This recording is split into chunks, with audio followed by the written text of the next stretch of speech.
If you're having the same question, please stick with me as I share with you the benefits of having a habit tracker.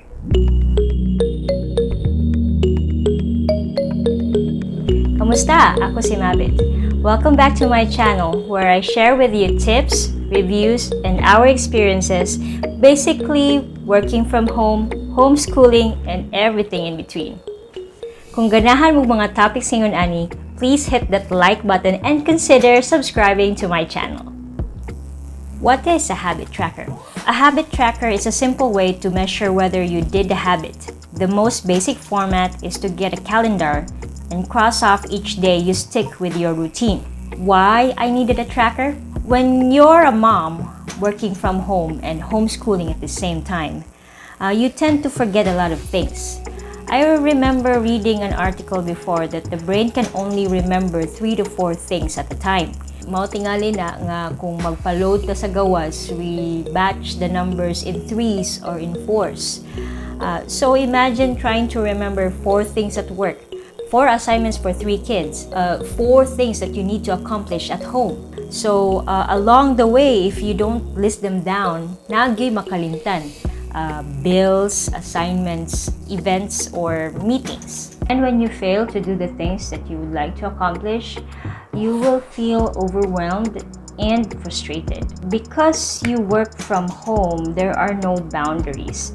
Especially for me, nga walay dedicated room for office, you can't concentrate on work when you hear everybody and everybody is calling for your help and everybody is calling for your attention. Bisag nating ka sa CR, sundon man gahapon ka. Commuting to work actually has its perks. It could be your quiet time. You can listen to music, read a physical book or audiobook. Pwede sad ka mamantay lang ka sa ubang pasahero, you know. And also it could be a time nga magmuni-muni ka or mag-daydream. Diba? When you're commuting also, the travel time between home to office triggers for us to change our hats from our mommy or daddy hat to our working or office hat.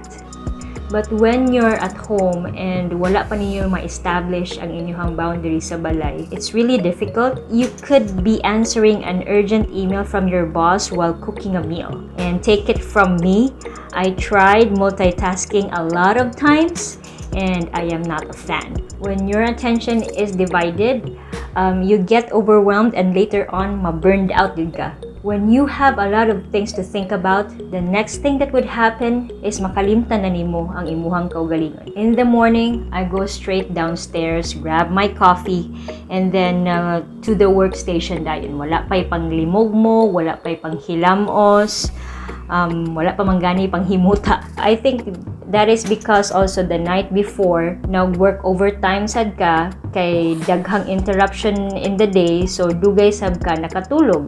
And because we thought that we are doing a lot of things and we deserve a break.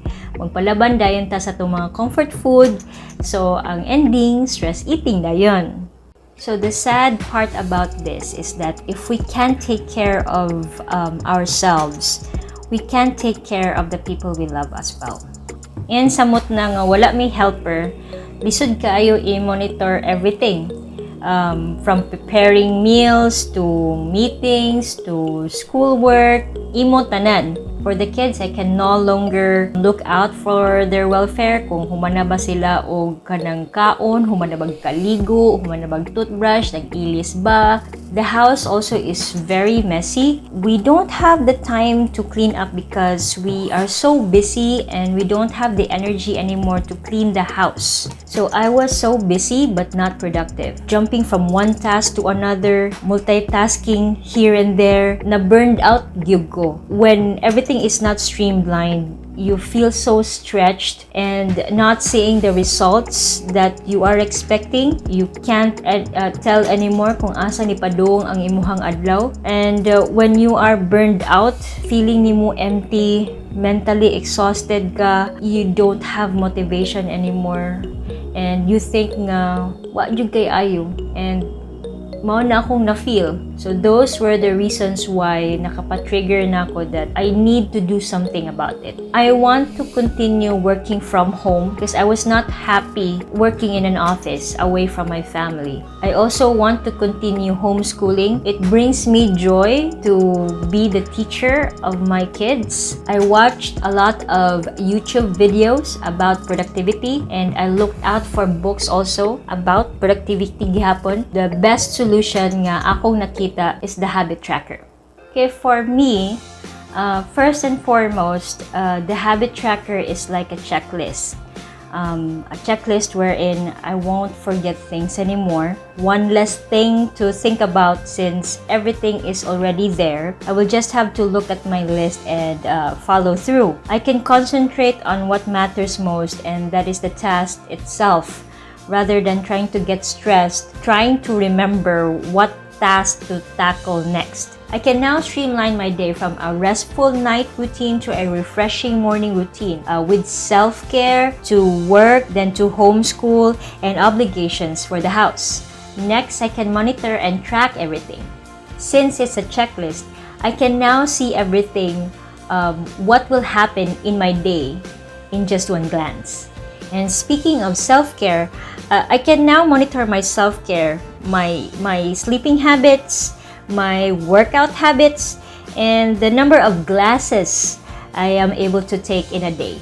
I can now also monitor the kids, ilang homework, ilang activities for school, and I can also monitor the chores that needs to be done for the house. And because of this, I can now designate and delegate tasks to everybody. The kids have their own habit trackers as well, so that they know what to do in a day.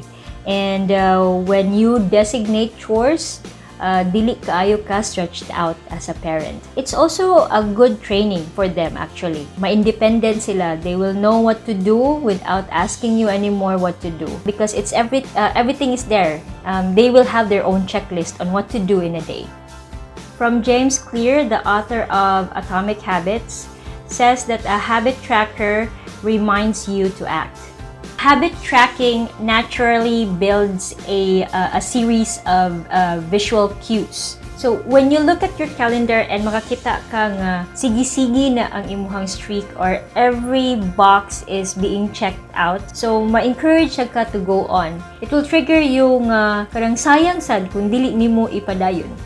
By the way, a habit tracker is not for you to feel frustrated kung dili nimo if there's a box nga wala nimo ma-tick off. It is actually a measurement to see which habits or which routines are working and which ones are not. What I do is that I do not make a habit tracker whole year round. No? I make a habit tracker for a specific month first. And before I make a habit tracker for the next month, I look at it first, which ones are working and which ones are not. So I'm going to tweak it again for the next month. I actually have another video wherein I'll show you how I create my habit tracker, and it could be an inspiration for you to start your own. Okay, the next benefit is motivation. The most effective motivation is progress. Still from James Clear, he said that when you get a signal that we are moving forward, we become more motivated to continue down that path. In this way, habit tracking can have an addictive effect on motivation. Each small win feeds your desire. So every time you check a box or shade a box, you feel accomplished, no? One small win can accumulate into your ultimate goal. So on a bad day, when you're feeling down, it's easy to forget all the progress that you have already made. Habit tracking provides a visual proof of your hard work. So makakita ka nga nagsigi-sige na ka og shade sa imuhang boxes didto. It will remind you how far you have gone already. When you see an empty square, it would like motivate you nga sayang if you're going to have another blank square. So maningkamot ka nga, wala ba ko kabuhat sa akong habit yesterday, so I have to do it today. And finally, a habit tracker provides immediate satisfaction. Tracking feels rewarding, so every time you tick a box or shade it, it's so satisfying. Habit tracking also keeps an eye on your ultimate goal. It focuses on the process and not on the result. If ang imuhang tan-aon is the big picture na dayon, it's so hard to get that goal right away. Kay kanang murag dako ra kayo siya, ultimate na kay siya nimo nga goal. But if you're going to divide it into small chunks every day, mo accumulate ra gihapon na siya to reach your ultimate goal. And when you introduce this to your kids, they would actually learn the sweet lesson of delaying gratification, that big goals starts in tiny steps. So now you know why the habit tracker is a lifesaver for us, especially for me. Ikaw, unsay mong struggles working from home or homeschooling? Let me know in the comment section below. And if you get value from this video, please hit that like button and subscribe to my channel. I have new videos every week. So, sa pagkakaroon, diri lang una ta, and I'll see you in the next video. Bye!